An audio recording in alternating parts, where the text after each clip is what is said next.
All right, we are live on Facebook. Everybody, your best behavior. Well, welcome everyone. We're going to do the Great Invitation. It's in the stack of sheet in front of you. From the point of light within the mind of God, let light stream forth into the minds of men. Let light descend on earth. From the point of love within the heart of God, let love stream forth into the hearts of men. May Christ return to earth. From the center, where the will of God is known, let purpose guide the little wills of men, the purpose which the masters know and serve. From the center, which we call the race of men, let the plan of love and light work out, and may it seal the door where evil dwells. Let light and love and power restore the plan on earth. Amen.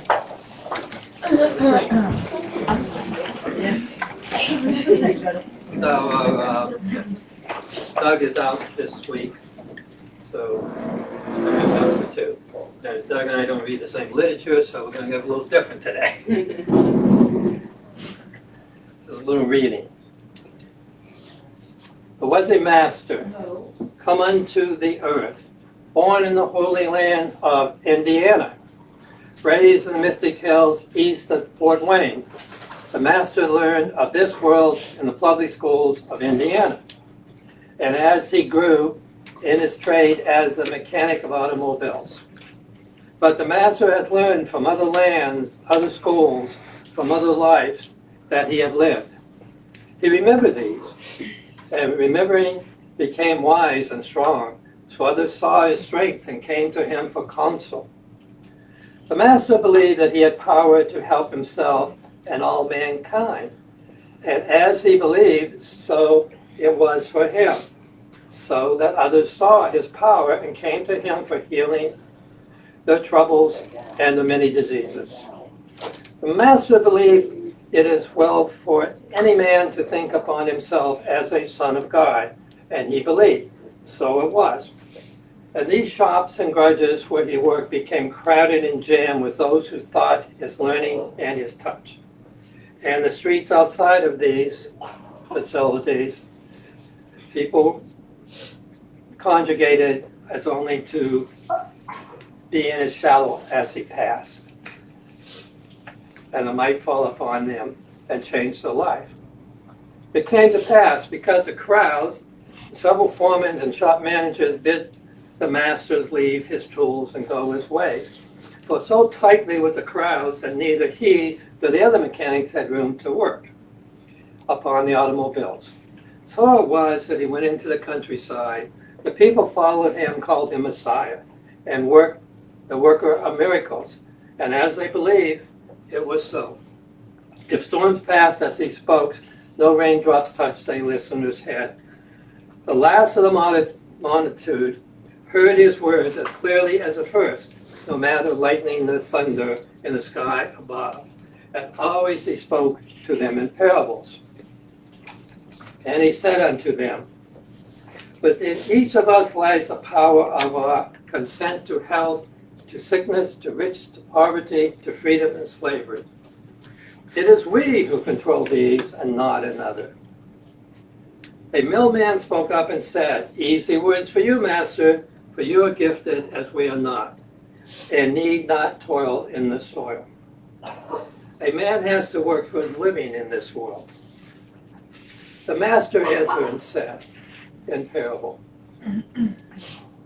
once there lived a village of creatures along the bottom of the great crystal river. The current of the river swift silently over them all, young, old, rich, poor, good and evil. The current going its own ways, knowing only its own crystal self. Each creature in its own manner cling tightly to a twig and rocks at the river's bottom, for clinging was the way of life, resisting the current what each hath learned from birth. But one creature said at last, I'm tired of clinging. Thought I can see, though I cannot see it with my eyes. I trust the current knows where it is going.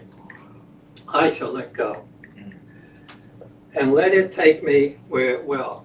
Clinging, I will die of boredom. The other creatures laughed and said, "Fool, you let go and the current you worship will throw you tumbling and smashing across the rocks, and you will die quicker than from boredom."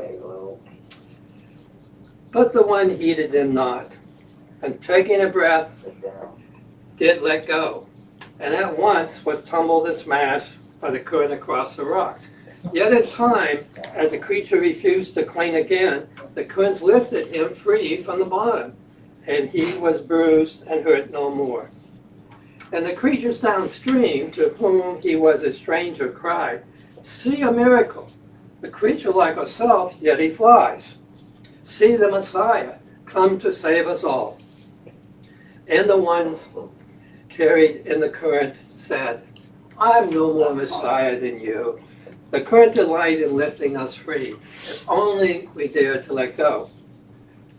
Our true work in this voyage is the adventure. But they cried and more, "Savior," all while clinging to the rocks, and while they looked up, he was gone. And then we are left alone making legends of a Savior. And it came to pass, when he saw the multitude crowded him more each day, tighter and closer and fiercer than ever they had, when he saw that they pressed him to heal them without rest and feed them always with his miracles, to learn for them and to live their lives.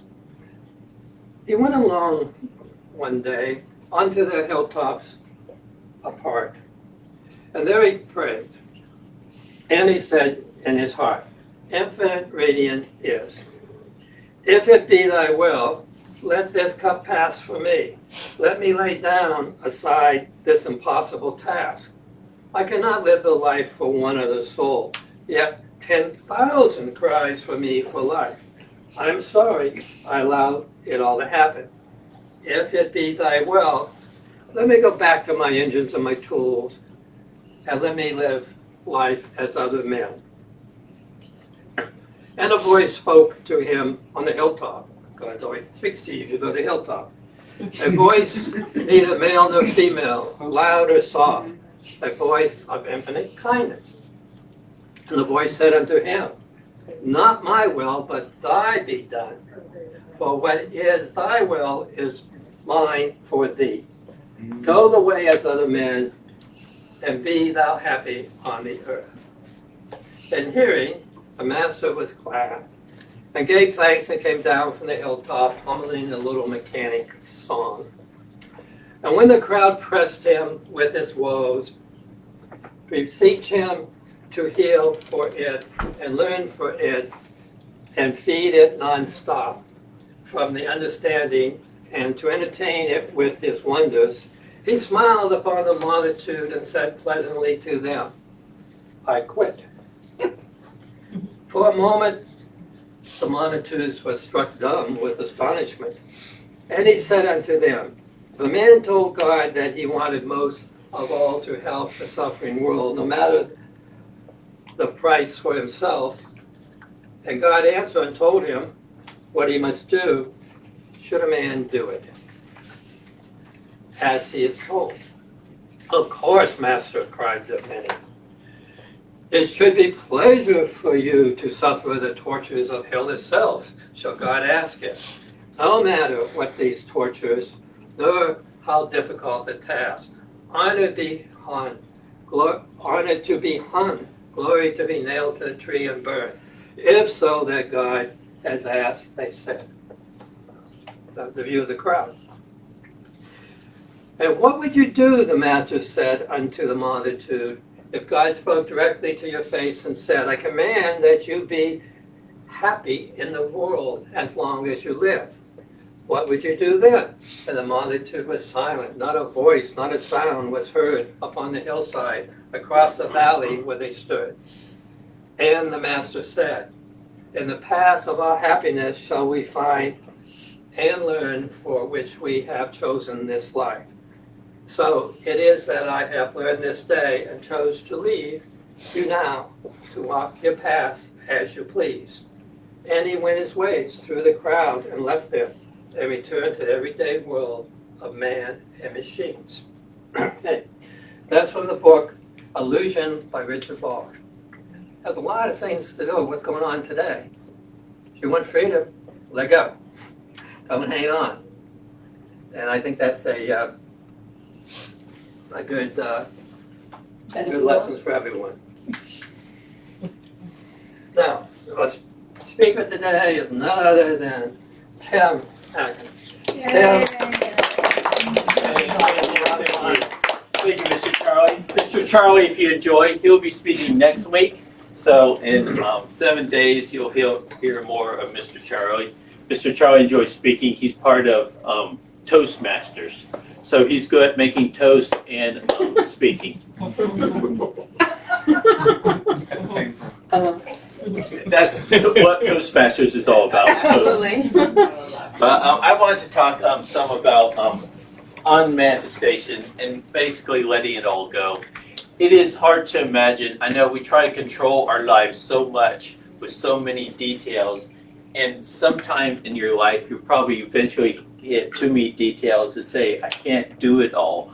And you kind of have to just let it go. And you basically have to say, universe, I trust you. You know, here's my life. Take me with you. And basically you have to say, whatever happens, happens good. I've developed a motto that I actually use, and this is what I seriously use. When something happens, I say, thank you for this experience. Last night, when my neighbors are putting fireworks at 9 o'clock at night, I say to myself, thank you for this experience. When I'm driving, somebody cuts me off, I say, thank you for this experience, because whatever I'm experiencing, I'm trying to allow it to be without judgment and without judgment. This is a good old picture of Abraham Lincoln, and this is my idea, we'll see how it goes, is, we're going to think of all the things we think about Abraham Lincoln. I said he was a good president. He was a good president. And this piece of paper may just say good. We'll think of Abraham Lincoln. He divided North and South. He did not believe in slavery. He possibly had wooden teeth. He shares a birthday with Washington. He was super tall. He is super tall. He is gaunt. He usually wears a top hat, but not this time. He's on a penny. Let's see. He was from Illinois or somewhere. Right. He was a senator. He lost a child. He was a foster child. He lost a child. Oh, lost a child. He was a fan of the theater. He was a fan of theater, much to his chagrin. Yeah.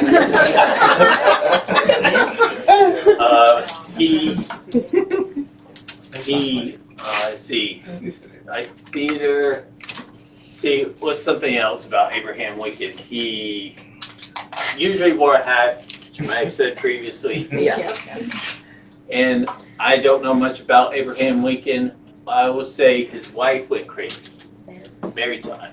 Before or after he was killed? Probably after he was killed. But, she was on the way, No offense. She would take it. And the point is, when we come up with anything, any picture, whether Abraham Lincoln or any other instance, we come up with all these things about whether it's real or not real, as in it colors our picture of everything we see. As in, we don't see reality. We see through the lens of our reality. And we see through this yellow picture of everything we see. We don't just see a picture. We don't just see a situation.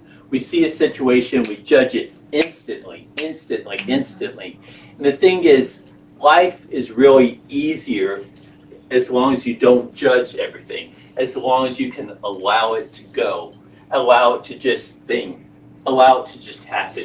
So my idea was, instead of us seeing something and putting all of our viewpoints about something on, it's just looking at it without prejudice, without judgment, saying, I do not understand what I'm seeing, but I won't judge what I'm seeing. So we played around some with stuff, sticky notes, just because it's so easy to, so more easily judge what we see. Yeah. And of course, that's nothing to do with Abraham Lincoln. He was just our target. Everyone who has walked on earth is equal. And we have a picture of Jesus, a picture of Hitler. It is real easy when we get caught up into right and wrong, say, oh, I like these people, I don't like this people, as in yes and no.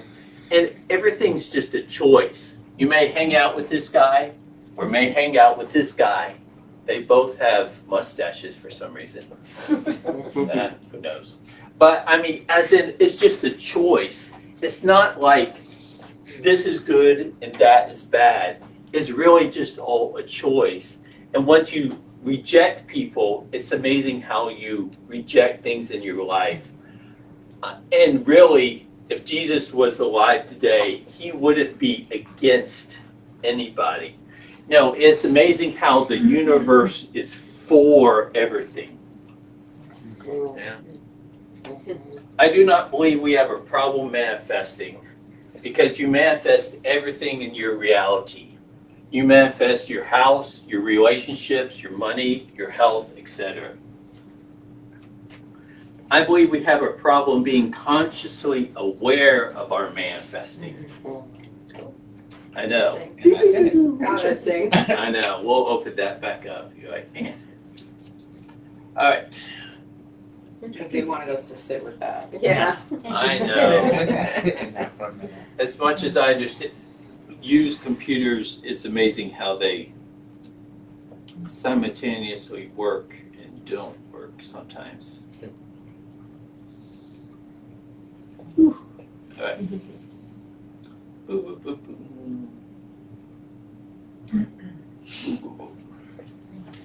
I believe we have a problem being consciously aware of our manifestation, what we create. What we don't want often manifests as much as we do want, or if you see your manifestation at all. What I'm trying to say is we often concentrate on what we don't want, and what you don't want creates. I believe the universe is very simple. I believe that you create or manifest what you think about. We call this the law of attraction. There's a longer quote. There's a book I was reading, Parallel Universes of Self. It's by Frederick Dodson. Basically speaking, consciousness creates everything you want and everything you don't want, whether you're aware of what you desire and resist or not. This duality provides the balance in this dimension. Things you are neutral towards, neither desiring nor resisting, do not create or attract. It is you doing the attracting and infinity doing the creating. Everything you are afraid of and everything you intended to and wholeheartedly show up in your life sooner or later will appear. For most people, attracting and creating is chaotic and unstructured. Most things are neutralized before any physical manifestation occurs. On higher dimensions, feelings, thoughts manifest immediately. On a physical level, there is a time buffer in which a thought is first shot into infinity by an activating emotion. Then after a time span takes place, finally it becomes physically manifestation. What makes this whole process of reality creation confusing and nearly incomprehensible is that we send out so many different and contradictory intentions that we don't know which reality is the result of our intention, and we even forget what we set off in the first place. So basically, all this is trying to say is basically we try to create too much, we get confused. I think it's easier if we just try to allow everything to be okay. Boom, boom, boom, boom. Boom, boom, boom. Please note, there's no opposite law. There's no law of repulsion. There's only the law of attraction in this reality. We somehow think, if we think about problems and the problems we have in our lives, that we can fix our problems. But obviously, the more we think about our problems, do our problems get bigger or smaller? You have to kind of deal with your problems in a way which is very loose. You can't deal with your problems in a way, say, I must, never allow that to happen. I must never live on the street. I must never have bad health. You kind of have to let life come at you. And, life will move a little bit. Your health will move a little bit. And you kind of have to just enjoy the ride no matter what happens. All right. I see, years ago, I thought this was funny, but I don't know. When hippies protested the Vietnam War, they're giving their attention or energy to the war. What you think about receives your energy. What you focus on grows. That's the thing of, you can't really be against anything. It's amazing that the universe is for whatever you think for. The universe is for you. Whatever your hobby is, playing video games is for, watching movies, or doing real work, or something else. It's amazing that the universe is really for whatever you're for. If hippies really wanted to protest against the war, they should focus their attention or energy towards something else.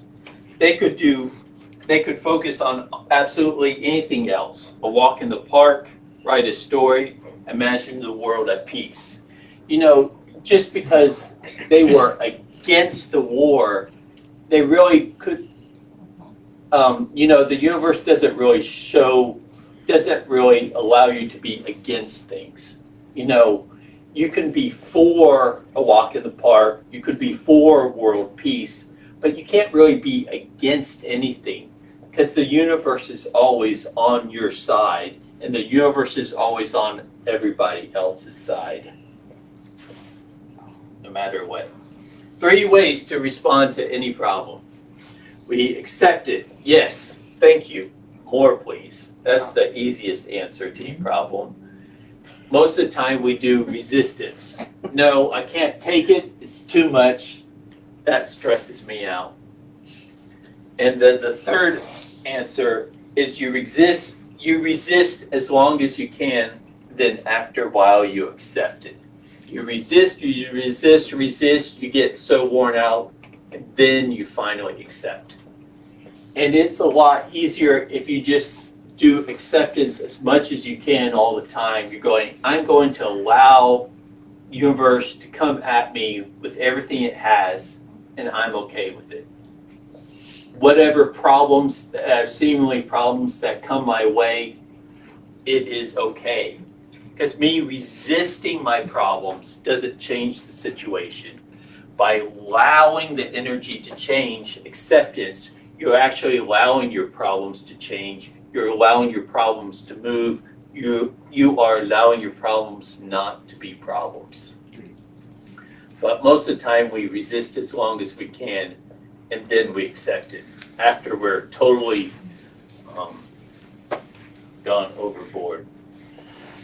Resistance is a subtle way to give away your energy and wear yourself out. Yep. That's why we're taught to resist. We're taught to stand up for our truth. We're taught to stand up to other people. We're taught to resist, resist, resist. But what we're really taught is how to give away our energy. And if we can just, instead of resistance, change it to acceptance. Allow it to be okay. Allow everything to happen to be okay. It is okay. It is okay if you have this illness. It is okay if you have this problem. It is okay if you have this bill. Everything is okay because resistance just wears you out. I did have a quote I wanted to read. This book I really like. It's Leanne Rich. She's the author. And this book is No One Will Listen to God. You are God. You walk as God. You talk as God, and you are God. You do not belong in human form. You belong in spirit and essence. You got confused, and you got frightened, and you became trapped in matter. Now, I wish to explain this for you. You are spirit, as I am the spirit force. You are essence, meaning you are a portion of me and all that has ever been created ever. Now you walk in this form that is matter and dense, and this density creates duality, and this duality creates the confusion, and this confusion created the fall of man. So now you are trapped in matter, and I ask that you leave matter and return to me in your natural state, which is spirit light. You will return to spirit by raising your density level to the highest vibration possible. And this will allow you to become who you really are, which is spirit and God, or part of me. Now, I am light, and I channel through this girl, this woman, as a light force. And I've taken over her body, and in that I am spirit and she is spirit. And my spirit has walked over into her form, or I have injected myself into her in small doses until now she actually feels my presence within her body. This is strange to experience and is new to you on this plane of existence. I tell you now, as I wish to walk into each of you and take over, this is difficult to do because of the large amounts of fear remaining within each of you. She does not know exactly what is happening to her, and I'm writing this now to her to show her that she will not give up. You see, this takeover is not without certain problems. One of these problems is the large amounts of debris which must be moved in order for me to walk in. This debris is left within each of you in the form of energy and is causing blockages in each of you, blocking the flow, cutting you off from the source, stopping the light. So now she has turned her body over to God and has asked that I do my work. This is creating a small amount of confusion for her, as she knows that I am God, and yet she sometimes wonders what is going on inside of her. You see, I am taking over this woman. You might call this possession, and you might call this born again. Either way, the feelings regarding these two definitions is strong on earth. I now have a good hold within her body. You might say I have moved in. So now we have it. God experimenting in matter. And I must say that I quite enjoy this. It is good to know that you still remember me enough to say, yes, come in and take me back to where I came from. You see, she is not so remarkable as you believe her to be. She is simply showing you how you too may allow God to walk in. Now, regarding this word possession, there's great fear on earth concerning this word, and I will explain. You believe that to be possessed is to be surrender, to give up control, to walk out, and to allow another to walk in. this is not wholly the picture. You see, when you begin to walk with me, you begin to become one with me. You do not walk out. In inviting your souls to re-enter you, you have walked in, or your soul has returned and walked in. So now you all see, you are all walk-ins. You now see a small amount of light shining from each of you as your soul is now walking in and no longer must guide from without. And of course, this allows you to channel your soul also. Now, when you begin to merge with me, your vibration begins to rise or become rapid. This allows you to blend with your spirit. In the case of my pen, the author, we are now at the stage of her development that is quite good, as she is vibrating so rapidly that she is exhausted. Now this exhaustion will not continue, as she is merging with my spirit now, and she is gaining energy from my force, and soon she will go beyond her once normal daily energy level, and she will be walking in God as well as in faith and of course in light. And this is what I mean when I tell you to walk in light. You will literally become the light. So now you see how this is, and I wish to see how all may be possessed and taken over.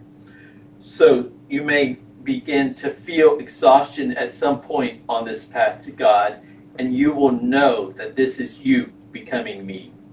You do not reach this stage in your development for some time, and I will gently remind you when you get there. You see, this can be a most confusing time for you if you have any fear left.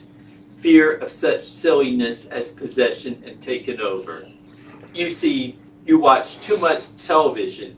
You have strange ideas in your subconscious concerning the subject. So I thought that was funny. This book and this series of books, this lady started doing daily water enemas in order to clear the debris from her body. And she started talking to God and talking to soul after she does her daily water enemas. So she physically cleans out her body. That helps her. All right, see about my other slides. What you resist persists, so why resist anything? I'm a very pacifist. There's nothing evil out there. There's nothing important out there for me to resist. I'm for all politicians and all candidates and all governors. I'm for everybody. I don't really need to resist anything, or I don't need to put anything bad. Everybody is really equal. So when I can see somebody else, I can see my image in them.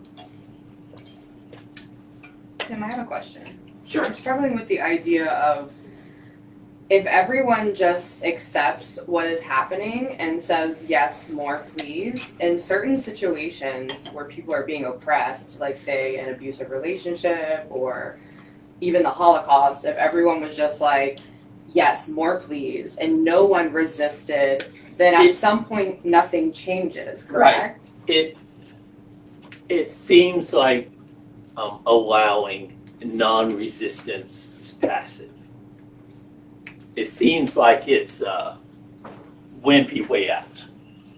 It seems like it's a wimpy way out because it's not I'm going to go fix the situation. It's a more those people decide to, like, we'll pick an abusive relationship. I think those two people are in this play together.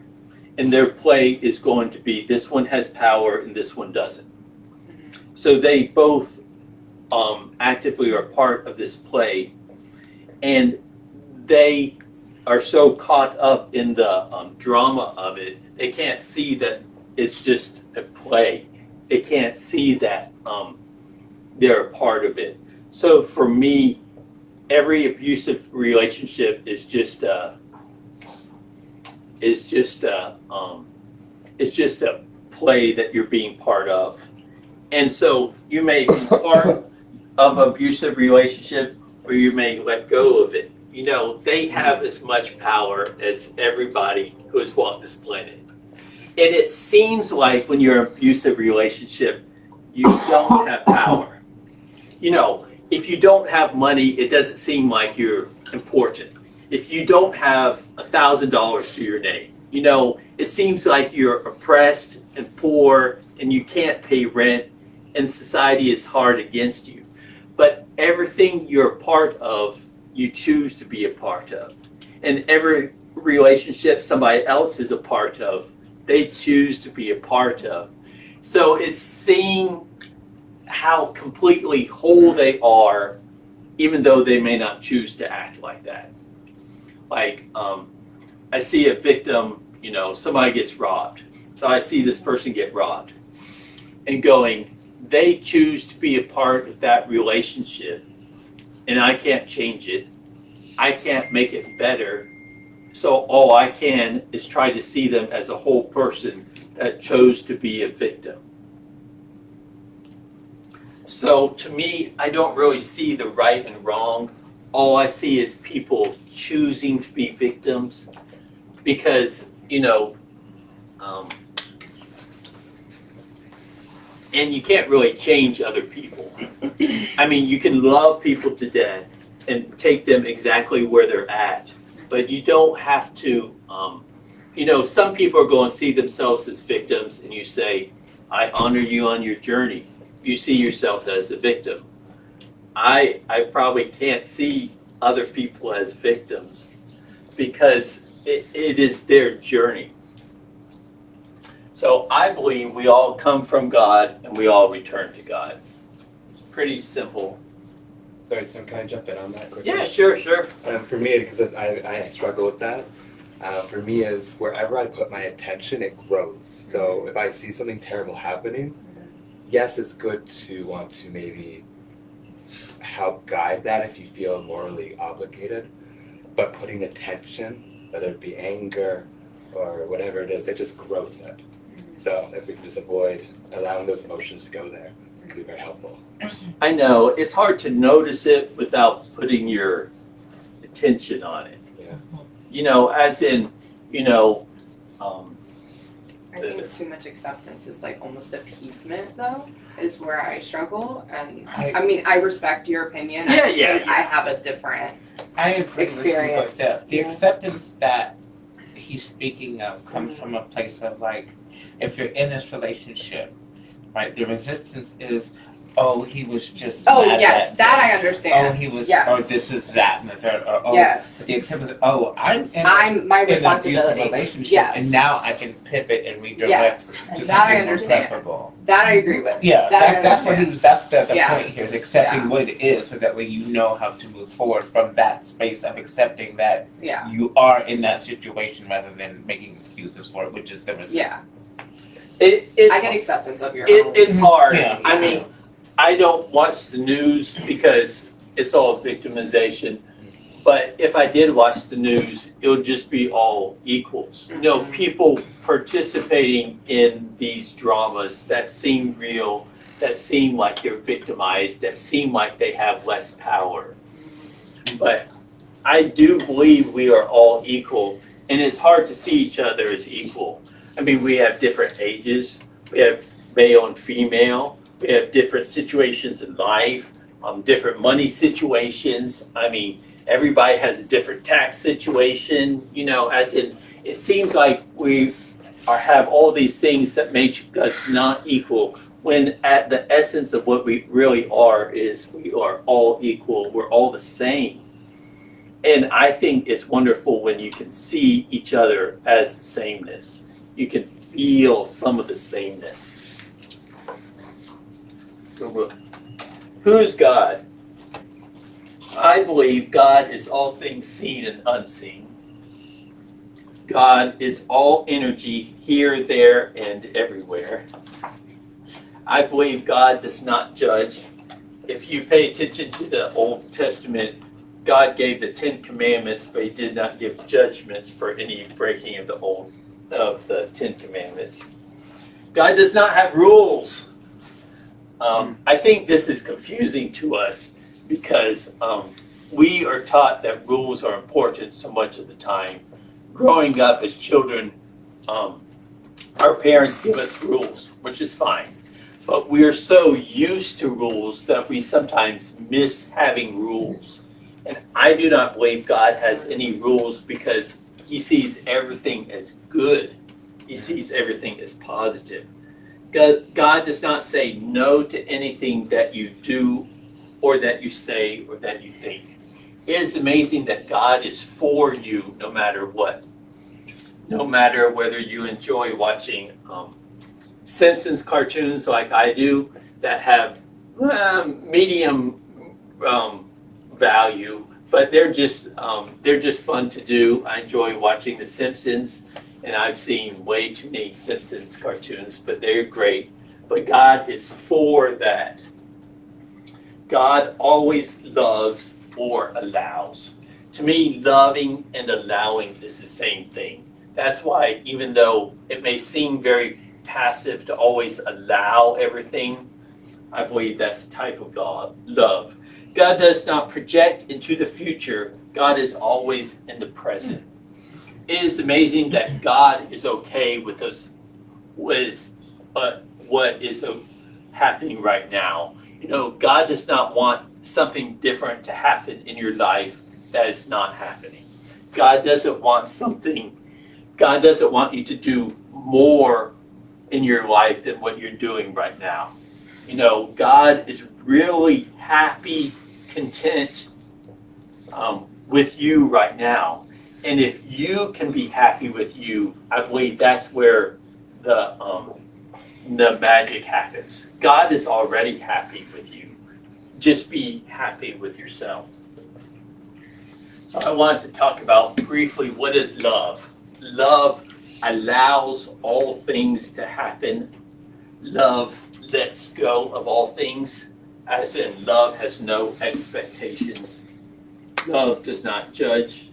Love does not make rules. Love does not set boundaries. Love says yes to every situation. Love says yes to every thought.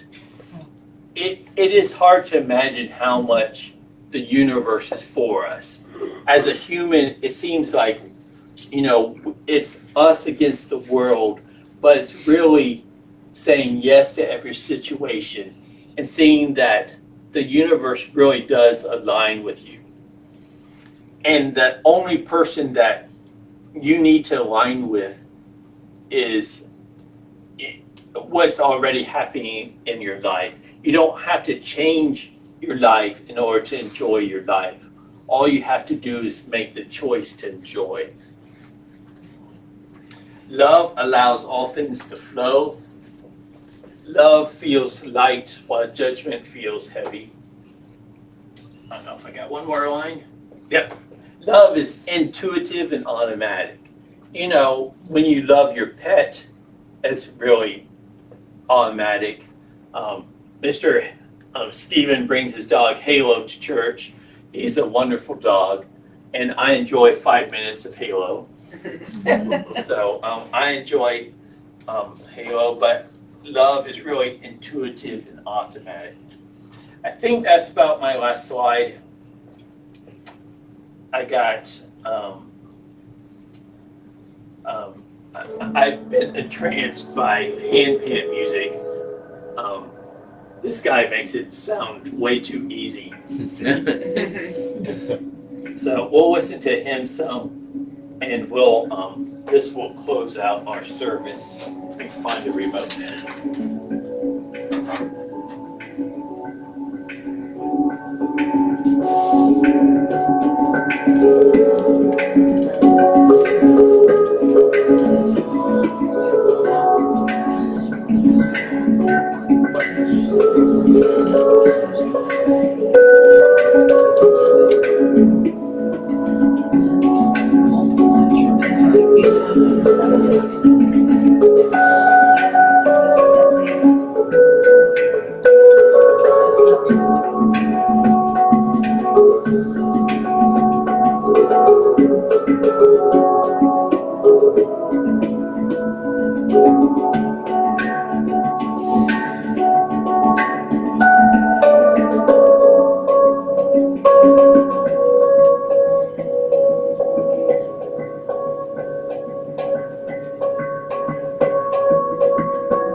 I know. I'll say thank you for Mr. Guy.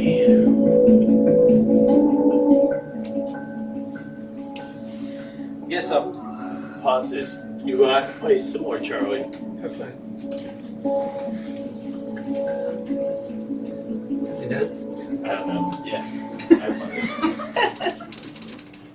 All right, Mr. Charlie. So there you can.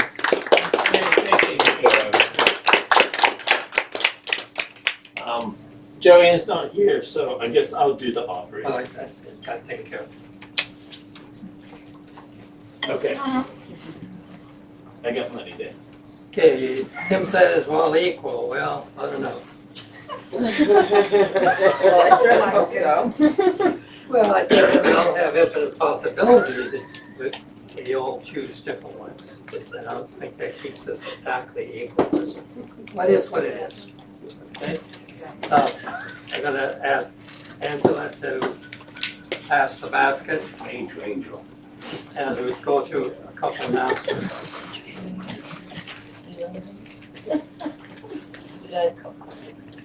So Who's gonna cover you? here at the church, almost every night, there's some kind of event if you'd like to learn more about metaphysics.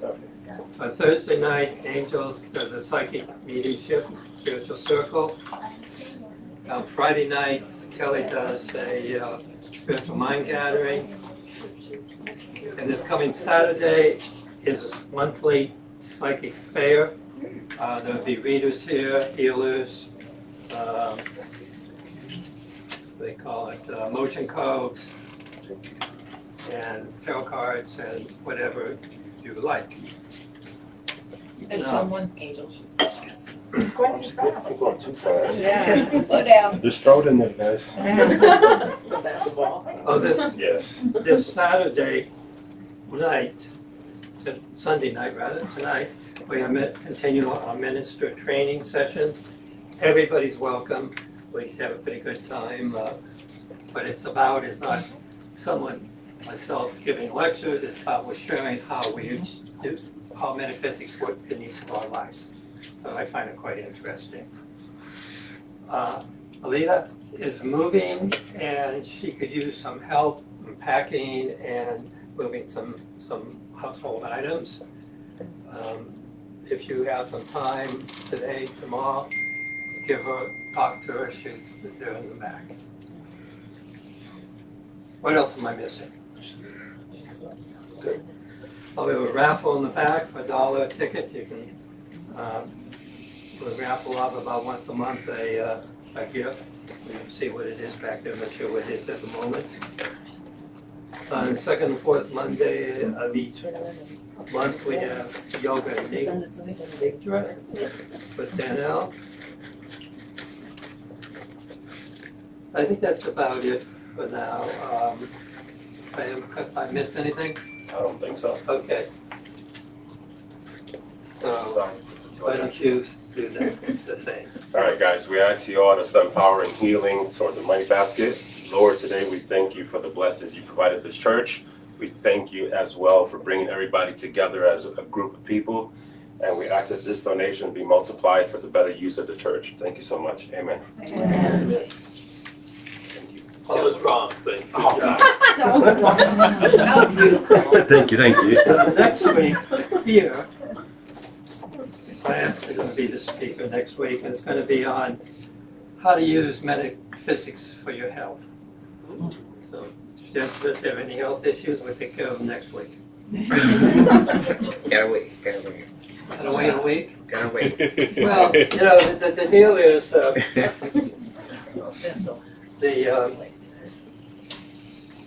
we're going to be talking about a lot of what Tim talked about today. We're going to talk about your beliefs.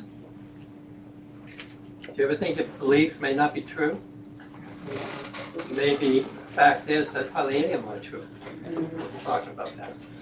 Yeah, for benediction, we'd like you to stand. We're going to read our benediction. From the Unreal, lead us to the real. From the darkness, lead us to the light. From death, lead us to immortality. And peace throughout the world. Amen. Have a great day. Thank you. All right, thank you, Charlie. That was good. Thank you. I have what time do we have? Weeks left to start. Right now. Beautiful service. I'm gonna be short of. Oh, really? And the reason why No. Yeah, She's a widow now. She's been a widow for about a year now. And I've been living alone. when you do it, it'll be the right time. You know, See you why guys. not? Thank you very much for sending it. Yeah, save some money. This is my mom. Really meditating.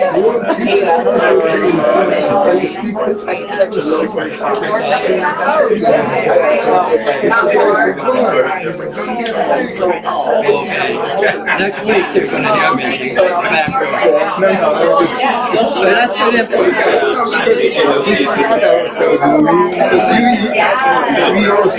I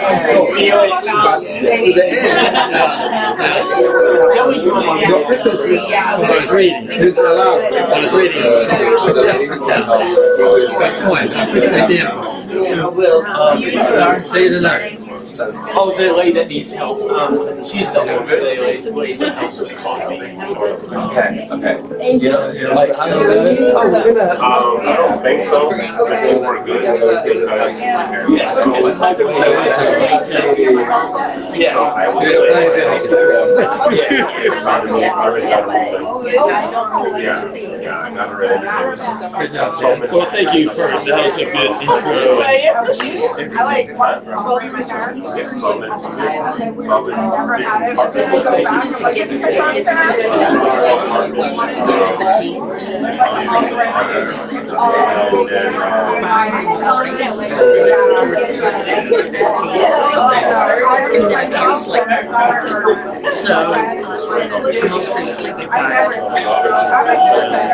That gets out, get this on there. So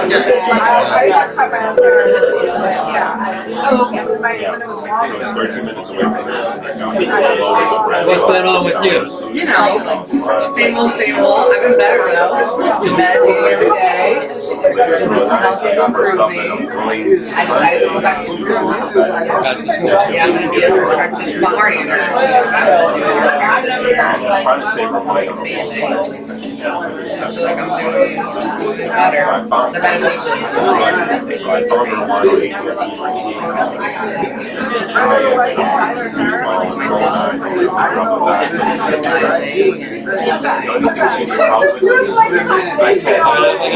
Yeah, no, I definitely will. I definitely will. I can't record it right now. I gotta get back to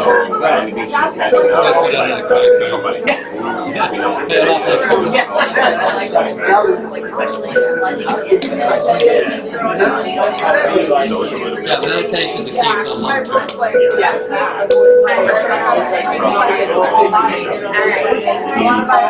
I've been doing this prayer every day. Jenny, what's the name of the guy whose prayer we've been doing?